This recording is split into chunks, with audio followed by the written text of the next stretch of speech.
Krak sala phir changmariwa Kwplai Wngnairokno Assembly Kothar Nogo Swmai Tangrwkha Donpurni Kwplai Wngnair Bandu Devnath tei Boxnogorni Kwplai Wngnair Tafa Jol Huseno Speaker Bandu Sen Manjakha CM Dr. Manik Sahano khoboi Kwrwngwi MLA rok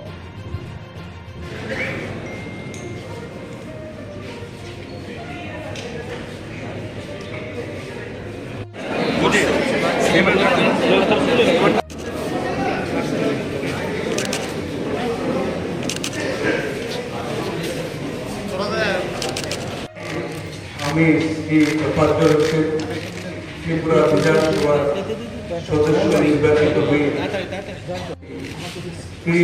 অনুগত ও বিশ্বাস রাখি ভারতের সার্বভৌমত্ব ও সংহতি রক্ষা করিব এবং বিশ্বস্ততার সহিত আমার কর্তব্য পালন করিব।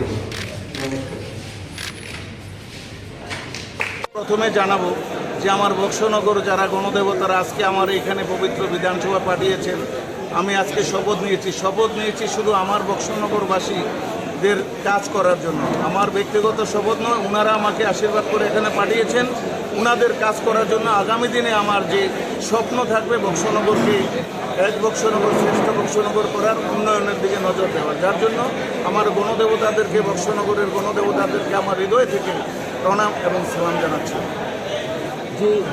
যে কাজটি অসম্পূর্ণ ছিল সেগুলি 25 বছর ধরে যে বক্সনগর উন্নয়ন স্তব্ধ হয়ে আছে, আমার জনপ্রিয় মুখ্যমন্ত্রী বক্সনগরে প্রচারে গিয়ে বলে এসছেন, কথা দিয়ে এসছেন 25 বছরের যে স্তব্ধতা, মানুষের যে হাহাকার, সেগুলো 100% পরিপূর্ণ করবেন।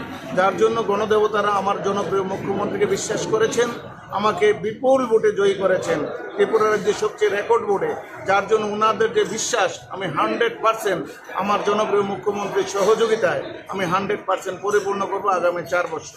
কী কাজ হয়েছে? পানীয় জল, রাস্তাঘাট, তারপরে স্বাস্থ্য, প্রত্যেকটি জিনিস, তাদের মৌলিক অধিকার, তাদের মৌলিক চাহিদাগুলো, দৈনন্দিন জীবনে যা তাদের চাহিদা আছে সরকার থেকে, প্রত্যেকটা জিনিসের উপর আমি নজর দেব।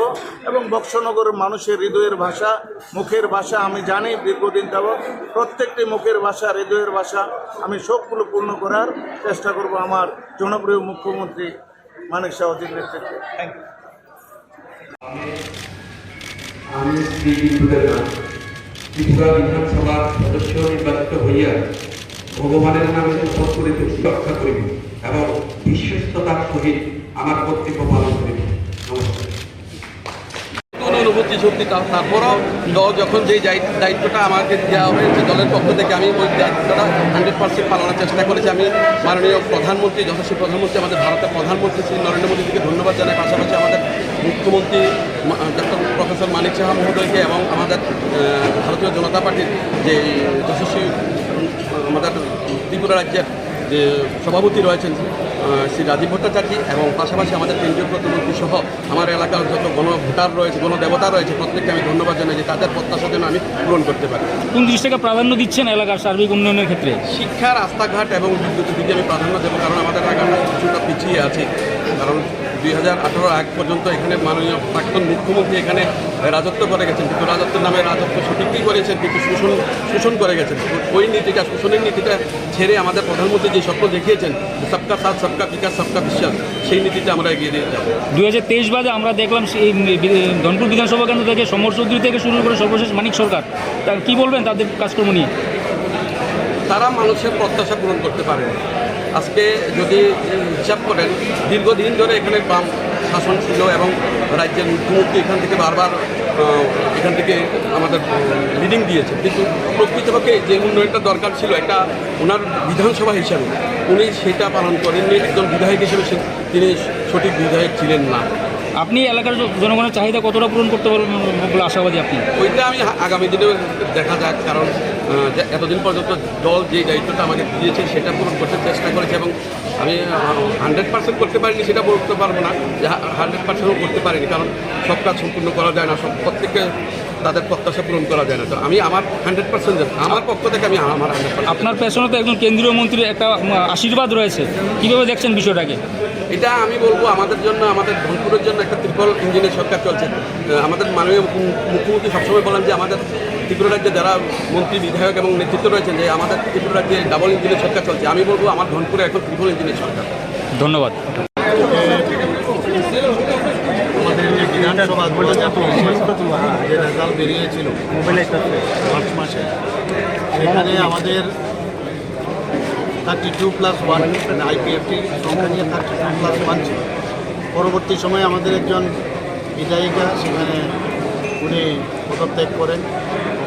তো ওখানে একটা সিট খালি হয়েছিল, ইলেকশন জরুরি ছিল, এবং এর মধ্যে দেখা গেলো একজন আমাদের অপোজিশন পার্টির অর্থাৎ সিপিএম পার্টির একজন বিধায়ক উনি হৃদরোগে আক্রান্ত হয়ে ওখানে মারা গেছেন।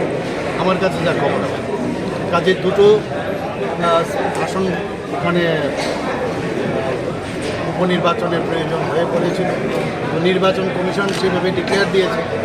আমরা সবাই নির্বাচনে লড়েছি এবং আমরা দুটো সিটেতেই আমরা মানে বেশ ভালো মার্জিনে আমরা এখান থেকে নির্বাচনে জয়লাভ।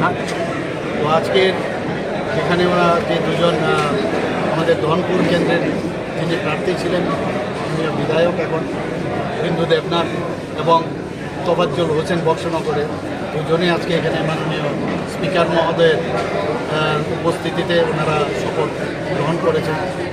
এতে করে আমাদের যে 31+1 ছিল আইপিএফটিকে নিয়ে, সেটা এখন 32+2 হয়ে গেল। তো আমাদের জন্য এটা খুবই আনন্দের বিষয়। তো 34 এখন আমাদের আসন সংখ্যা।